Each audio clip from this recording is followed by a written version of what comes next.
Салам алейкум, хурметли милләттәштәр, һаумыгы дустар. Здравствуйте, уважаемые подписчики моего канала. Сегодня у нас в гостях долгожданный гость Екатерина Леонидовна Марголис. Художник, переводчица, писатель, публицист и деколониальная активистка. Здравствуйте, Екатерина. Рад вас видеть. Здравствуйте, тогда я тоже по-итальянски. Бонджорно. Екатерина, очень много к вам вопросов, я готовился, поэтому буду зачитывать некоторые вопросы, потому что мои зрители вас, конечно же, все знают, но лично, конечно, мы еще не общались с вами, получается, через мой канал. И такой вопрос вот. Екатерина, вы активно участвовали в культурной жизни как России, так и, конечно же, Москвы, потому что вы там родились, являетесь москвичкой. Расскажите, пожалуйста, давно ли вы живете в Европе и почему уехали из России? Я живу в Италии 21 год. Мой отъезд был постепенный, туда-сюда я уезжала учиться, у меня были разные семейные обстоятельства, я училась в Италии, я училась в аспирантуре в Австралии, в городе Мельбурне, занималась там лингвистикой, аборигенскими языками Австралии. Я жила дальше в Соединенных Штатах, дальше снова недолго была в Москве, и дальше мне просто предложили в такой довольно ключевой для меня и личный момент проект в Венеции, художественный. Я уже больше занималась тогда книгами и художеством. Я одновременно совмещала лингвистику и художественное творчество всегда. И я думала, что я уезжаю совсем ненадолго, с одной стороны, а с другой стороны, я очень хорошо помню фотографию с Бесланом и с этим жутким штурмом, и у меня были маленькие дети, и вот как-то это совместилось, это было одновременно, это был 2004 год, осень, и вот в моем сознании это совместилось, так что, видимо, мое подсознание было умнее моего сознания, так что де-факто я взяла детей и уехала, и начала новую жизнь, хотя этого не вполне осознавала. Ну да. Екатерина, тогда такой вот следующий вопрос. Вы родились в семье, которая не понаслышке знает о государственном терроре. Вот ваш прадед, философ Густав Шпет в 1937 году пострадал от этого большого террора. Ваши родители, насколько я читал о вас, поддерживали связь всегда с антисоветчиками, читали запрещенную литературу, сам издат. Вот. И вы сами учились и общались в таком кругу, где на сегодняшний момент очень много выходцев из российской оппозиционной вот среды. Ну, допустим, вы учились даже там с Юлией Галяминой, да, вот вы говорили об этом. И вот такой вопрос. Вроде бы вам вот такая вся публика должна быть ближе, соответственно, потому что, ну, как бы среди них много знакомых. Но почему-то вы больше поддерживаете именно деколониальное движение, национально-освободительное движение. Почему? Ну, это хороший очень вопрос. Я сама его себе задавала, конечно. Ну, потому что круг своих, он немножко, это всегда пузырь. Он часто создает как бы ощущение защиты в репрессивном обществе, тем более с историей репрессий, как вы правильно отметили, в семье этот круг очень узкий круг диссидентов, антисоветчиков, людей, которые могут говорить с друг другом откровенно на кухне, по ночам слушать радио, создает одновременно такой круг избранности, элитарности, который помогает выживать, естественно, в репрессивных условиях, но формирует определенную и довольно ограниченную, как выясняется, оптику, что неизбежно в любых закрытых сообществах, даже с самыми благородными, замечательными целями. И если расти в этом критическом пузыре, когда тебе родители говорят правду, когда с тобой обсуждают по-взрослому, когда тебе доверяют, безусловно, я очень благодарна и бабушке, и родителям, что они рассказывали и про прадеда, и про советскую власть, и даже слово «империя» я узнала очень рано, и про аннексию балтийских стран, и многое другое. Ну, я им очень за это благодарна, и, конечно, это помогало смотреть критически на окружающую действительность. Но создавало, естественно, проблемы, потому что в школе нельзя было бы говорить об этом, нужно было быть очень внимательным, чтобы не подставить родителей, и это был дополнительной ответственности, довольно тяжелая ситуация для взрослого, уже старшего ребенка. Я старшая из 4 детей в семье, и как бы ощущала ответственность за младших братьев-сестер.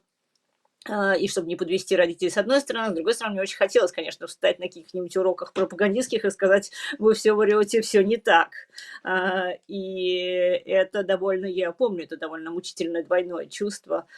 А, но вообще мне кажется, что самый большой дар — это дар критического мышления. Ты можешь оставаться в рамках вот этих своих, московской интеллигенции, московского круга, а можешь применять это критическое мышление дальше и применять его к себе и к своему кругу тоже. И только тогда, мне кажется, происходит какой-то прогресс, какой-то личностный рост и собственная эволюция собственных взглядов.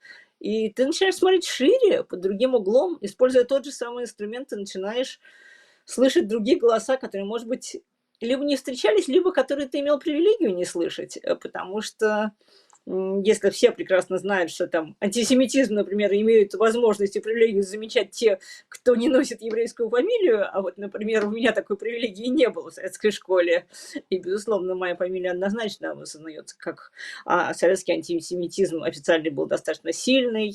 Мой папа практически с трудом поступил на мехмат, это было чудом с его фамилией. Это было вполне государственной политикой. И родители недаром с детства учили меня языкам, потому что они думали, что к тому моменту, как я вырасту, уже не будет возможности человеку с еврейской фамилией поступить в университет, например.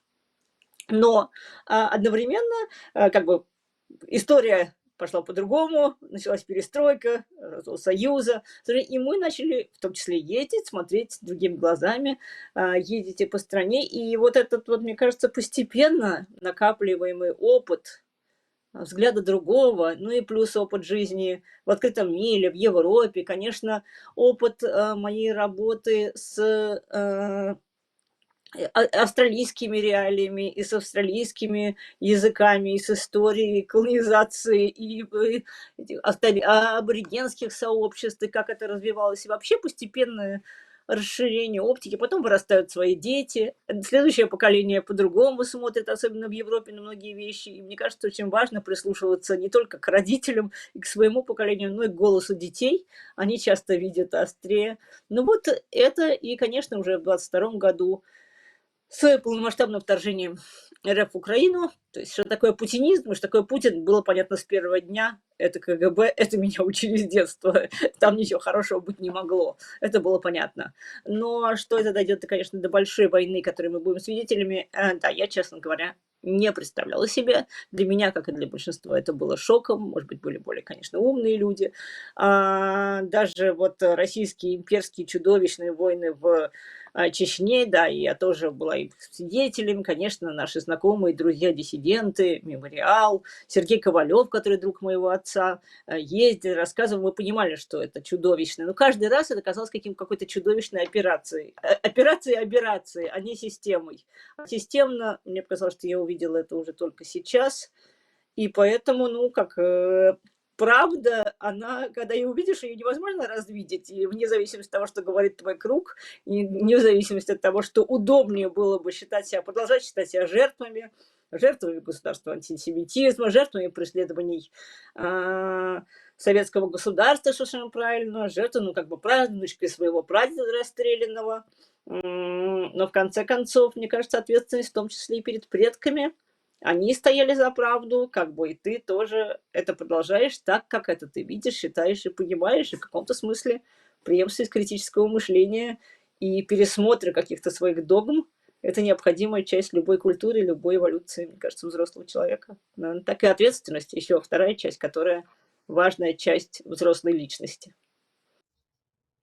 Но критическое же мышление есть и у всех сегодняшних достаточно образованных, интеллигентных людей из той же самой российской оппозиции. И причинно-следственной связи они умеют выстраивать. Ну, почему-то вот как-то у них не получается так, как у вас.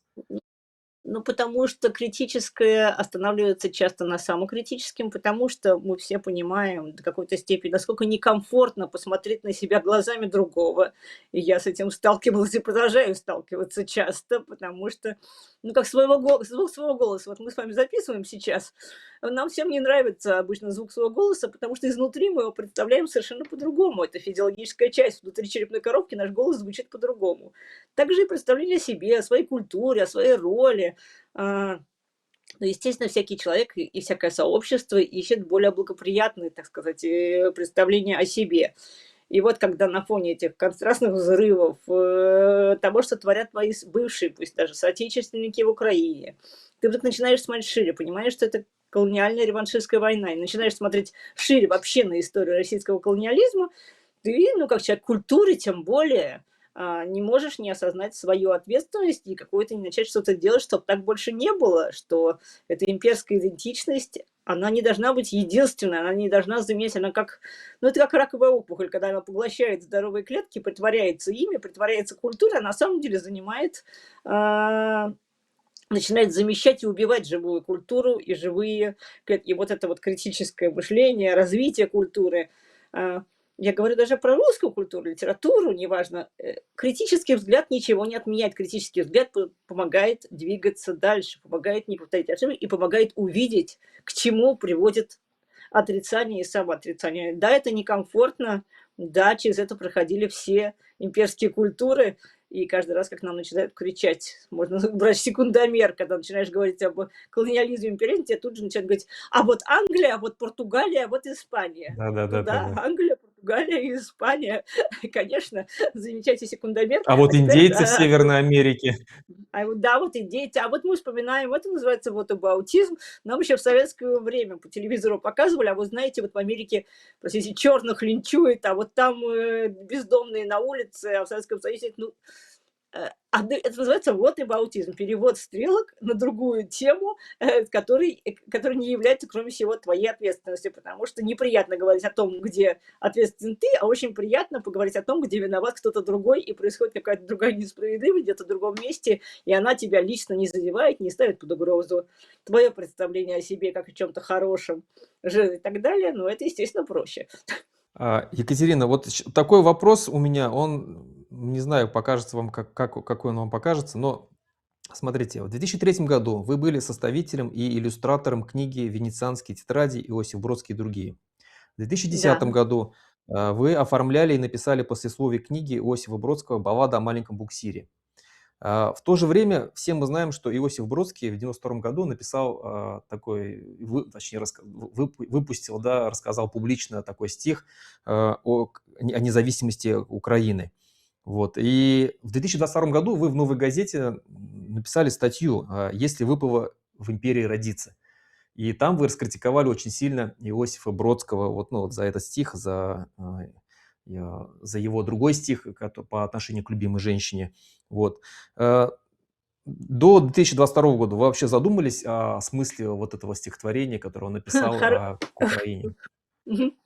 Очень хороший вопрос, потому что прямо перед интервью с вами я кончаю редактировать свою книгу, которая целиком посвящена как раз вот моему отношению к Бродскому как зеркалу, так сказать, русской и одновременной культуры. И это не отменяет, как я сказала выше, это не отменяет, ничто не отменяет поэтический дар, но, безусловно, вопрос не к тому, кто что написал, а вопрос к нам, как мы что читаем. Да, я совершенно признаю полностью, я знала, это стихотворение очень было мне всегда неприятно, оно торчало как заноза, мне казалось, оно очень недостойным, каким-то глупым, кроме того, плохими стихами по отношению к каким-то, как и вот стихотворение по отношению к любимой женщине, которой посвящена огромная часть любовной лирики, а потом нужно задним числом как бы ее, вы что, женщина Обнулить чудовищно все это, да? поглупела. Облить. Вот Мгм. очень похожая интонация такой обиды. Зелен виноград не достоит никому, и вообще это не стоило того. Недостойная позиция ни для большого поэта, ни для человека, ни для мужчины, даже ни для кого. Что я не видела системно за этим, да, это абсолютный факт, конечно, я Бродским много занималась, мне было неприятно, мне это не нравилось, я не видела в этом системы.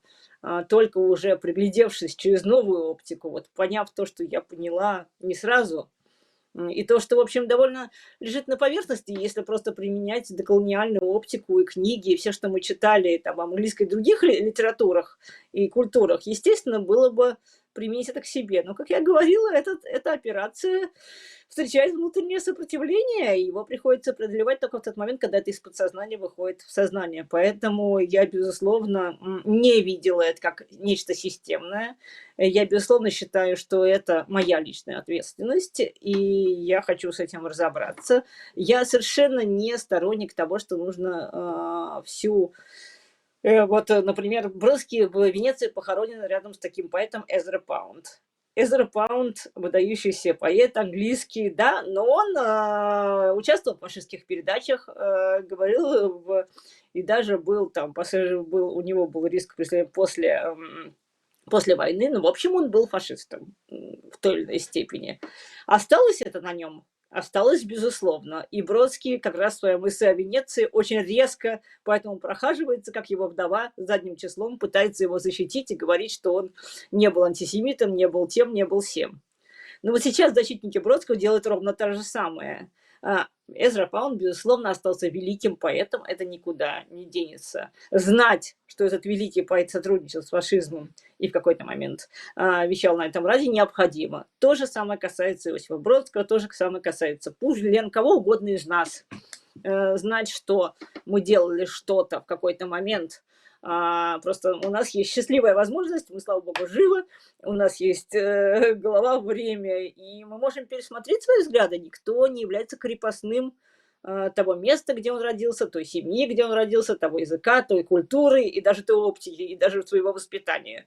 Каждый имеет право пересмотреть свои взгляды, увидеть под другим углом и говорить об этом прямо. Это не отменяет наших корней, нашей биографии и всего остального. Поэтому вот я бы ответила на этот вопрос так. Да, безусловно, стихотворение отвратительное, и, к сожалению, это только маленький кусочек айсберга сейчас, когда уже это системные представления, в том числе, так сказать, оппозиционные, так сказать, в то время диссидентской, человек-изгнанник, человек был под преследованием, и тем не менее он является носителем этого имперского вируса. Одно другому не отменяет.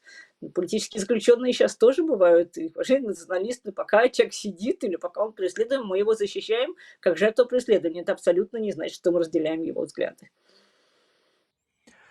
Вот вы ведете курс уже несколько лет «Россия и деколонизация», и там вот вы точно так же рассказываете. Я в своей книге написал про своей последней книге «Путь к свободе».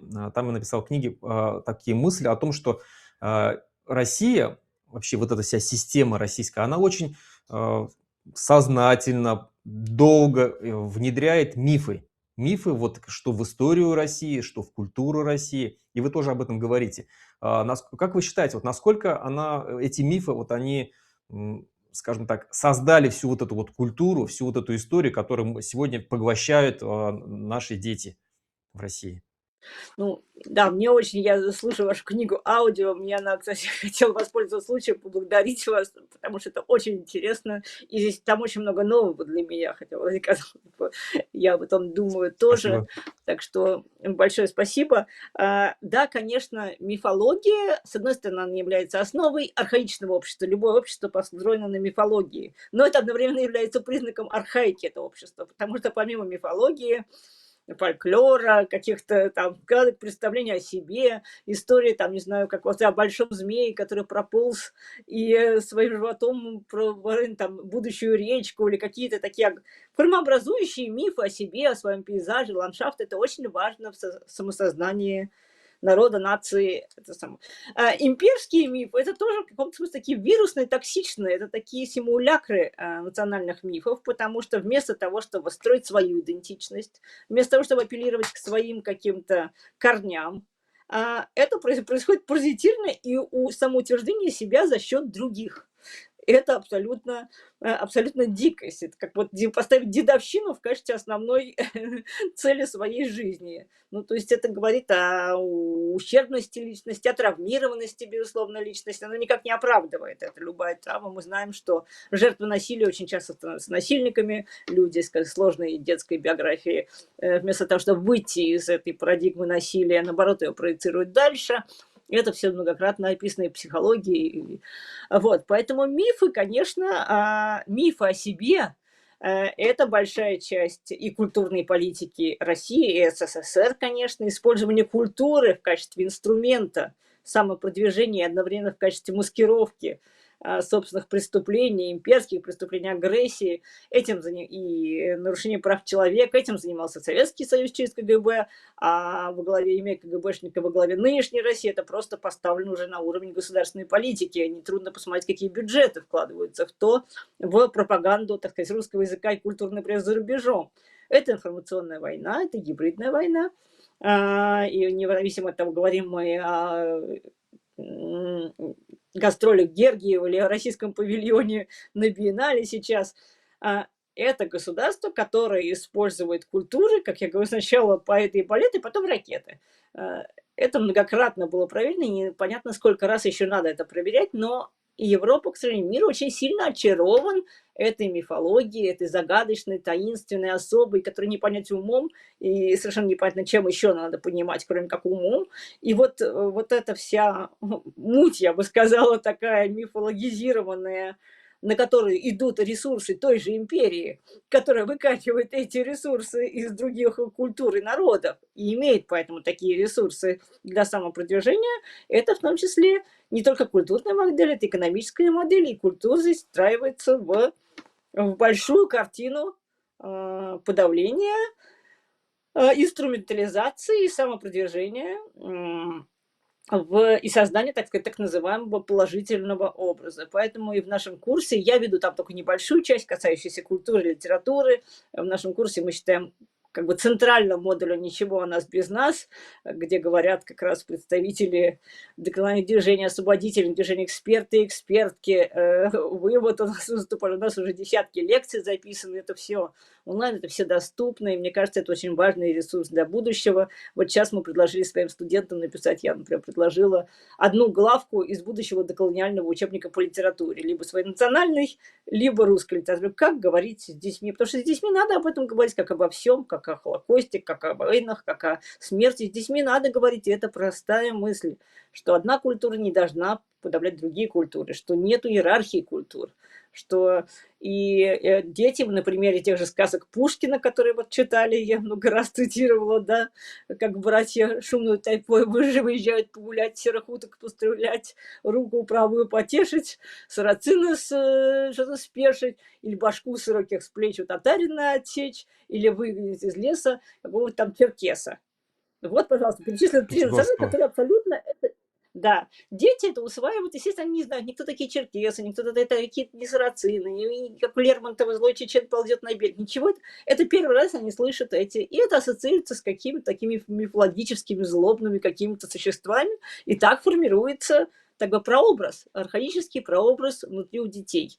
Это не значит, что надо все сказки Пушкина выкинуть, но это кусок должен быть снабжен комментарием. Вот это там российское. Это самое Пушкин говорит неприемлемым образом. О, есть народы, которые совершенно такие же. Российская империя их подавляла, завоевывала и так далее. И вот поэтому именно эта идея внедряется через сказки, но мы живем в другое время, другого поколения, и мы смотрим на это критически, и мы говорим, мы так делать не будем. Это довольно просто. Ну, вот вы как раз тоже об этом же и писали, что в английской литературе сейчас вот точно так же, точнее, уже давно они уже, скажем так, обработали вот эти всю литературу того же самого Киплинга и с комментариями все уже. Да, его никто не отменял, то есть его книги читают и так далее, но они все идут именно вот с такими комментариями.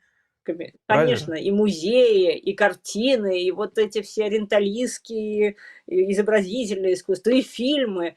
Все существует. Вообще вот эта вот параноидальная идея отмены, которая в российском, особенно мейнстримском, культурном, вот даже оппозиционном сообществе существует. Ой, не даже Боже, нас отменят. Нельзя ничего отменить, что существует. Можно смотреть на это критически, а вот такая параноидальный страх, что тебя отменят, это тоже часть репрессивного, травматического и очень несвободного сознания, из которого пора вырастать. Особенно людям образованным, говорящим на других языках, видящим другие культуры, знающим историю и смотрящим, которые могут посмотреть, какой доколониальный путь прошли другие культуры. Даже английская, например, да. Екатерина, вот тогда такой вопрос. Вот вы как раз говорили про биеннале. Вот в мае стартовал 61-й венецианский биеннале, и это один из самых известных, да, один из самых известных таких культурных мероприятий, наверное, мировых. Вот, и там совместно с итальянским обществом «Мемориал», Лига свободных наций и вы, как организатор, провели вот такую акцию от окраины империи к открытой лагуне. И как вы оцените, вот, как прошла, на ваш взгляд, эта акция? Все ли Ну, мне кажется, получилось? что очень Есть ли минусы и да, мне плюсы? кажется, Конечно, есть и минусы, и плюсы, как в любой акции. Главный минус был, что шел чудовищный дождь, и мы были очень расстроены. Все Да. остальные дни было уже, ну, это было, так сказать, я, так сказать, в шутку.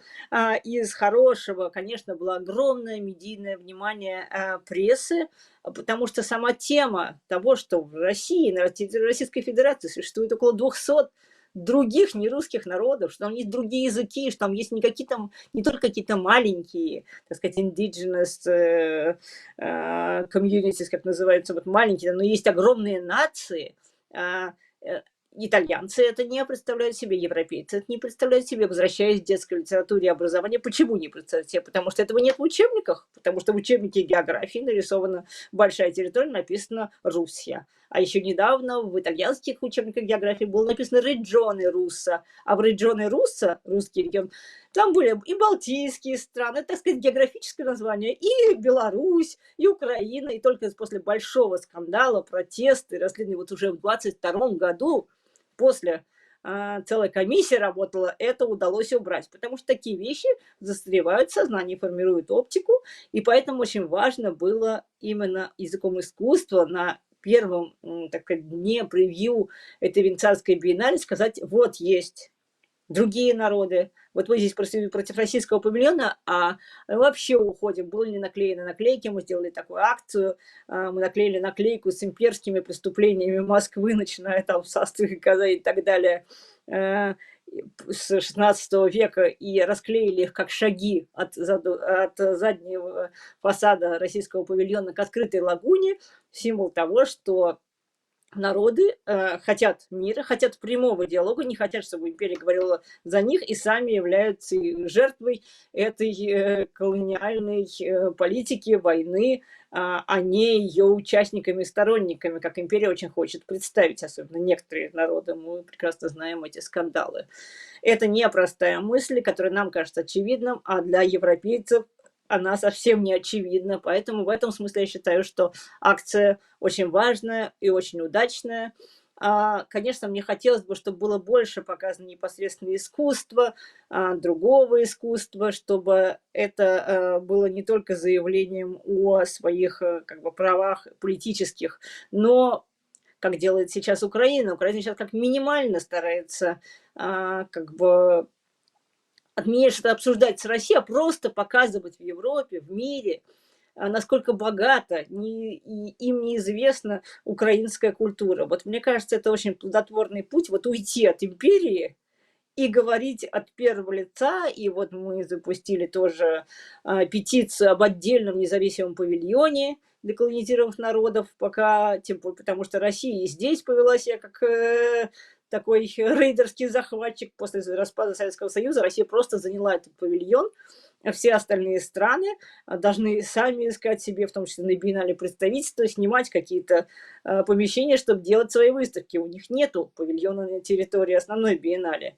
Почему, спрашивается? На основании какого права построены на деньги украинского мецената здания российского павильона в 1914 году Ханененко, который строил там архитектор Щусев в 14 году? На каком основании оно перешло потом, хорошо, к Советскому Союзу, понятно, а дальше? Дальше это недолго был павильон СНГ, а дальше почему-то опять это стала Руссия, даже не Федеративная Руссия. Никто даже не напрягается написать хотя бы эту фейковую федерацию там. И вот об этом очень важно было говорить. Конечно, мне бы самой хотелось, чтобы в будущем эти акции проводились самостоятельно. То есть я всегда очень рада, как местная венецианка и как художница, помочь, посоветовать, предоставить какие-то возможности и связи. Но в данном случае надо было еще получать очень сложное разрешение от мэрии и полиции, потому что все было очень напряжено политически. Мы готовили эту акцию, этот план задолго до объявления об открытии российского павильона, и мы думали, что мы проведем ее просто в любом случае за закрытым павильоном. В этот момент это оказалось точкой такой горячей, и нам чуть не отозвали разрешение на эту акцию, поэтому было очень важно ее провести, было очень важно провести ее мирно, тактично и привлечь внимание именно не только к тому, что к очевидному, что мы против путинской пропаганды и использования искусства для прикрытия военных преступлений, а что это независимые собственные голоса, которые должны быть увидены и услышаны наравне в Венеции, на пересечении, на острове, в культуре, в цивилизация, которая всегда строилась на пересечении культур. Венеция всегда была на пересечении Востока и Запада, всех торговых путей, культурных путей. Здесь всегда было мультинациональное общество. Здесь были типографии и мусульманские, и еврейские, и славянские, и армянские. Это всегда было в традиции Венеции. Поэтому мне казалось, что еще вот важно символически и об этом говорить, об этом еще придется много говорить, и я надеюсь, что это станет уже такое присутствие на биеннале коренных народов, художников, современных, которые говорят, с одной стороны, традиции станет традицией. Повторю, я всегда рада помочь и как-то поддержать, но чем более самостоятельно и независимо это будет движение, тем это лучше и для Европы, и для всех. Я согласен с вами, потому что я тоже был в Риме, где-то в 22-м, по-моему, году, в конце 22-го года. Уже война вовсю шла, и нас приглашали туда на конференцию. И я видел, с какими глазами смотрели удивленными а, итальянцы, римляне, именно вот жители Рима, когда я им рассказывал, что мы другие народы, там была как раз и бурятка, и татары там были, то есть и мы рассказали о том, что нас преследуют, нас ущемляют, у нас есть миллионные свои народы со своими языками, культурой, историей. Для них это был шок, конечно. Они сказали, мы, говорит, никогда не думали, что, оказывается, там в России столько народов проживает с такими разными культурами, с такими разными лицами. Даже глядя на нас, они думали, что ну, это что-то такое чудесное. Вот. Ну вот да, И это говорит вот, о том, насколько эффективна эта пропаганда империи в Европе. Да, простите, вот, я перебил. и я как раз вот хотел сказать, что вот этот Венецианский биеннале, который сейчас прошел, он прошел с такими большими скандалами. И вот что интересно, российская оппозиция, либеральная оппозиция, она практически не заметила прошедшую деколониальную вот эту акцию, а если и Совершенно заметила, то точно. только с критической точки зрения. Но зато они все дружно вступились за Сакурова. Как мы все Которого знаем никто это не письмо. отменял. Да, да. И вот п- почему они вот до сих пор вот как бы вот они вот у них есть такая Это традиция, слепое пятно, действительно, действительно. они не замечают, вот покушение на меня вот когда было тоже, в Литве живет огромное Да, количество да. российской оппозиции. То есть именно в Литве, то есть это в бывшей колонии советской, где, которая точно так же было деколониальное движение, которое потом боролось за независимость, получило эту независимость, сформировало свое нормальное демократическое государство. И сегодня те жители той же самой империи получили политическое убежище, защиту в этом государстве. И живя там, то есть на одного из таких же политических беженцев попытка покушения совершается, и они это якобы не видят. И здесь то же самое, то есть вот где акция вот эта была, деколониальная, вроде бы громкая, то есть надо бы поддержать, но опять ноль, либо отрицательная реакция. Ну вот почему так? Ну, это понятно, это все так же инстинктивно. Люди, это не всегда происходит, я даже заметила сознательно. Мне раньше казалось, что это люди прям сознательно не хотят. Потом я увидела, что, вероятно, это есть вообще действительно слепое пятно. Оно настолько глубоко въелось, что, поскольку это создает как бы потенциальную угрозу собственной идентичности, заставляет ставить перед собой, как мы начинали в начале нашего интервью говорили, неприятные вопросы, как бы организм, психология как бы сама выталкивает это из круга вопросов, Отторгает, да? о которых говорит. Да, и если некто это делает совершенно сознательно, как политика, и я вижу, кто это делает и как, то другие люди часто это просто не осознают. И вот, например, да, меня расстроила, была совершенно адекватная, хорошая статья, что не всегда бывает, но в газете «Европа» с разными протестами. Там были рассказаны об разных акциях. И эта акция была просто проигнорирована, просто проигнорирована. Ее не было как будто, хотя она была первая, она была перед входом в биеннале. Не заметить ее, это стояла палатка, на которой мы написали имена именно политзаключенных, преследуемых из коренных народов. Это были необычные имена для, в том числе для итальянского, европейского языка, у которых есть представление там о русских именах из романов Толстого. Она обращала на себя внимание. И французские журналисты, и немецкие, и бельгийские. Мы сейчас смотрели прессу, и венецианские, конечно, итальянские все написали об этой акции, как очень для многих интересный, для кого-то это исторический, вот этот вот путь и ГУЛАГ народов, в котором мы повесили табличку за российским павильоном, это было прям какое-то открытие. Для российской оппозиции, для многих это не является открытием, но одновременно это является неприятной реальностью, которую хочется вытеснить. Как и вот сообщение о покушении на вас. Они же хотят быть главными борцами с Кремлем, главными врагами. А тут оказывается, что Кремль сам показывает, кто его враг, кого он боится. Боится деколониальных движений, даже маленькие, мы же с вами знаем, что даже маленькие какие-то, даже не очень политические движения тут же моментально объявляются террористами. Обычно это проходит долгий путь, там сначала кого-то инагентом, потом экстремистом, потом террористом. Здесь это как бы маршрут проходится моментально. Власть все время дает, показывает, дает активные сигналы, надо просто, что это то, чего она боится, это то, что является реальным врагом, и то, что российская оппозиция не хочет этого замечать, ну, это как бы контрпродуктивно, в том числе до борьбы с Кремлем, потому что ну, мы уже много тоже раз говорили, представление об этой войне как о войне Путина, а не как об имперской войне и последствии глубокой имперской хронической болезни России, Российской империи, Советского Союза и продукта полураспада этой империи, недораспада Российской Федерации, пока это не будет осознанно, как бы никакого мира, гарантии мира и покоя не будет никому. И это вот регулярный приход диктаторов. Ну, просто надо посмотреть, с какой регулярностью, с каким ритмом эта недоимперия наступает на одни и те же грабли. И сделать какие-то просто логические выводы. Они могут быть неприятны для чьей-то идентичности или чего-то эго, но это на уровне логики работает. Просто проанализируй факты и сделай выводы. Все. Поэтому, к сожалению, да, это...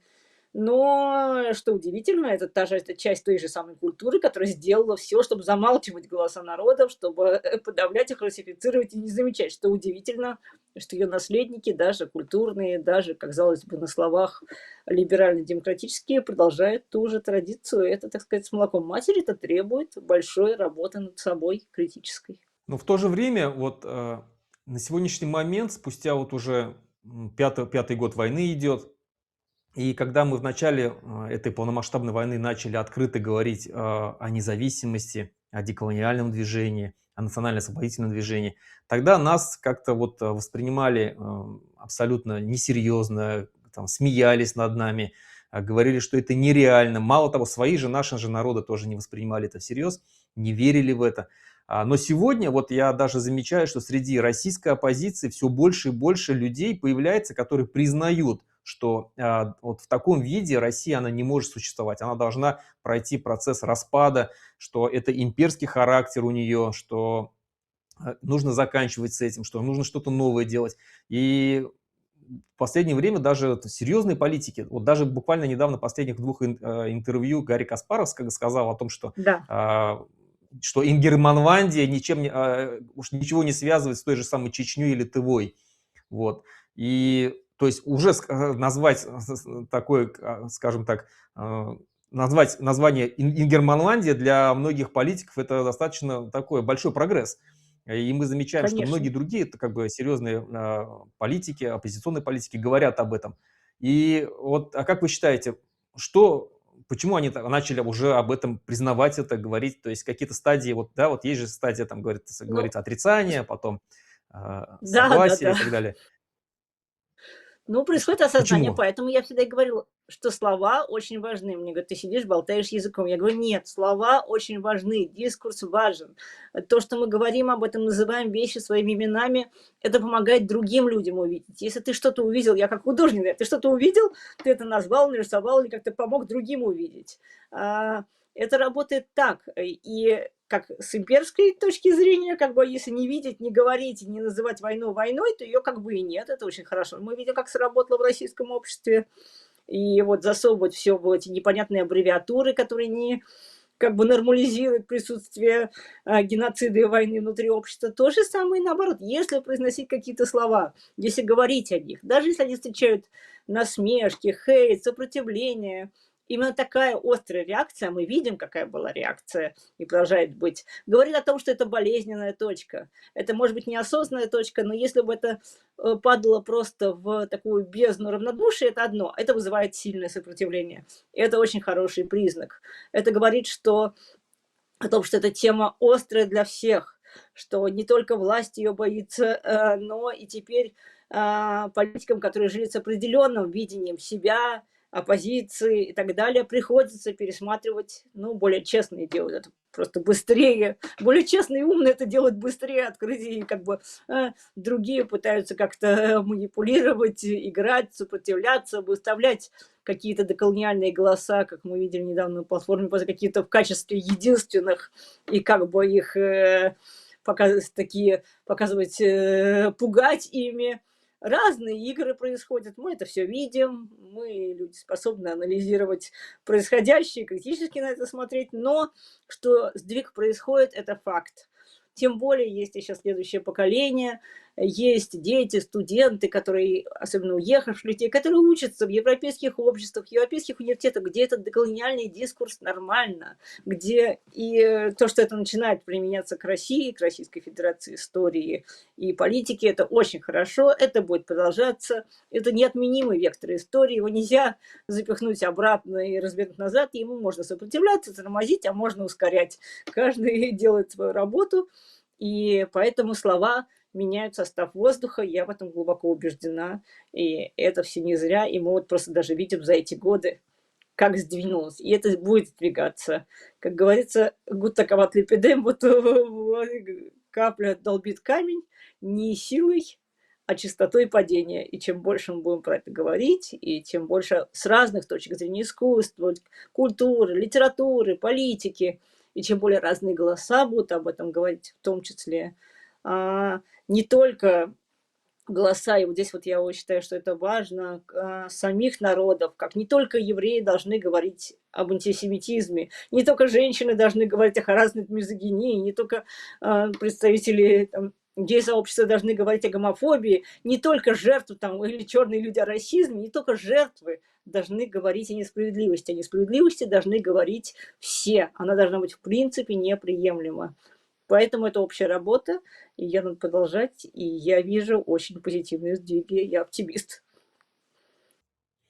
Да, я согласен с вами, что мысли материализуются, слова, брошенные в воздух, они имеют силу, и уверен, что действительно вот то, что мы делаем, это принесет свои плоды. И вот последний вопрос хотел вам задать. Какой вы видите в будущем Россию? Будет ли вообще Россия? Верите ли вы в прекрасную Россию будущего, что можно переформатировать ее в какую-то федерацию, как сейчас многие грезят российские либеральные оппозиционеры? Ну, вы знаете, я не политик и не геополитик, я вижу с точки зрения, так сказать, человеческой и культурной, и как преподаватель. Я знаю, что работа в маленьких группах, она всегда гораздо более эффективна, чем когда у тебя класс 45 человек, или когда у тебя класс 16 человек. Ты немножко по-разному, с разной эффективностью работаешь, разный отклик получаешь, по-разному слышишь голоса детей своих учеников.